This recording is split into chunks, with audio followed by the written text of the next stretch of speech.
Welcome back, White Horse Youth. So glad you guys are tuning in and joining us. I love chatting with you guys. Thank you for your ideas and your suggestions. Love hearing from you. Keep it coming. We've been talking about the battle in your mind. And so last time we identified some of our fears. We talked about the surface level fear and then some deeper level fears. And we read in Isaiah 41 that God is with us and He's strengthening us. He's encouraging us and He's walking with us as we go through things. So we don't have to walk in fear.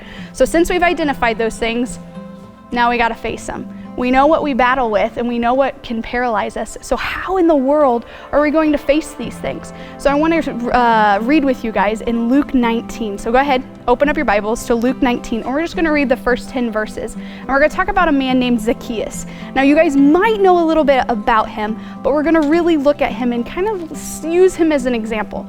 This man had a lot of fear. He made a lot of mistakes. He did things that were they weren't great. Just to be honest, he was not a very great man from what I can gather. But he has this encounter with Jesus and it is incredible. So let's look at his life and let's see what happens when he steps out and he faces his fear. So in verse 1 of Luke 19, it says, Jesus entered Jericho and he was passing through. There was a man there named Zacchaeus and he was the chief tax collector and he was wealthy. Okay, pause right there. Tax collector and he's wealthy. So we know this man is a tax collector, that's his job, but he's also really wealthy. Well, one of the ways that tax collectors got wealthy was by taking that tax. So maybe, Caesar tells all the tax collectors, you can collect 10% of tax and you need to give that to me. Give it all to Caesar. 10% goes to Caesar.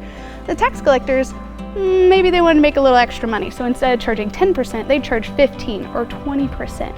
And they would keep that extra for themselves. Yeah, they would give the 10% to Caesar because they want to keep Caesar happy, but they would take some from themselves. Now, when they're collecting these taxes, it's from people in their neighborhood.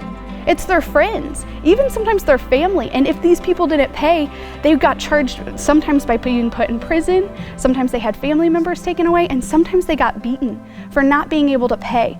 So a tax collector, first off, is not looked kindly upon because if you can't pay, bad things are going to happen to you. And also they took more than what was really owed.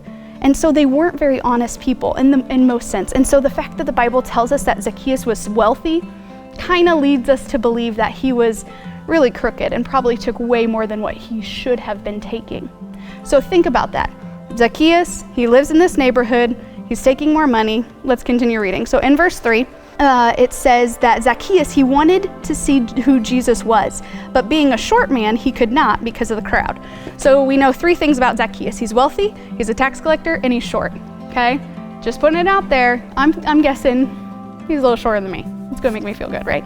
So Zacchaeus is a shorter man, and just right off the bat, short people aren't typically categorized as very strong or very athletic people. Just putting a generalization out there. So Zacchaeus, being a man, being short, probably was teased for his physical appearance, just because of something he couldn't change. So maybe he overcompensated and used that to collect more taxes and become wealthy, thinking he's going to gain all this stuff. So because of his fear of rejection, he's now doing other things and falling into deeper sin, and he's alienating himself from the people around him who really could love and support him the most. So think about that. He's letting fear just dictate everything he's doing, his choices. Now, continue to read on with me. So he's the short man, he's super wealthy, not probably very well liked by the people around him. So in verse 4, it says that, so Zacchaeus, he ran ahead and he climbed up a sycamore fig tree to see Jesus, since Jesus was coming that way. I can only imagine, and I'm not trying to add to the scriptures, but I'm just trying to give you guys a sense of what I would expect to happen. This man, not well liked by the people around him. He's short in stature, so he probably can't get past people very easily, and there's this huge crowd. Jesus is coming in, and people are swarming around him. And as Zacchaeus is approaching, he's like, yeah, I want to get to know Jesus. I can only imagine what people are saying. Zacchaeus, of course he would come see Jesus. Jesus wouldn't want to see Zacchaeus. He's a sinner. Why in the world would Jesus ever spend time with you? Get out of here, shorty. I'm just being real here. Those are some of the things that I could imagine happening and being said while Zacchaeus was thinking about pursuing Jesus. So this negative stuff and all this fear is preventing him from physically getting close to Jesus. So he solves this problem by separating himself. And he climbs up this tree and he's waiting for Jesus up in this tree. And I bet while he's waiting, I can only imagine that he's thinking some doubts. oh, what if Jesus really does call me out on all my sins? What if he airs out all of my dirty laundry right here, right now, in front of all of these people? What would I do? How would I respond? I bet fear was creeping in. But he still was there. He was still present. And I feel like a lot of us can connect with this because we are in this place where we can just observe and we can kind of just be on the outside and think, okay, yeah, I'm a part, kind of. I'm not in the action. I'm not there with Jesus, but I'm here. I'm curious about what this Jesus guy's gonna do, but I don't know. I'm probably not worthy. I'm not good enough to do that. God wouldn't use me. And we come up with all these fears and all these doubts, and we allow ourselves to be paralyzed by this fear. And that's not what Jesus wants us to do. In Isaiah 41, just reminding you, he tells us he's gonna be with us. And so my challenge for you guys tonight, read the rest of Luke 19. So just read verses 1 through 10. Just focus on those 10 verses about Zacchaeus and really put yourself in his shoes. Think about your fears, things that hold you back. How would you feel if you were Zacchaeus?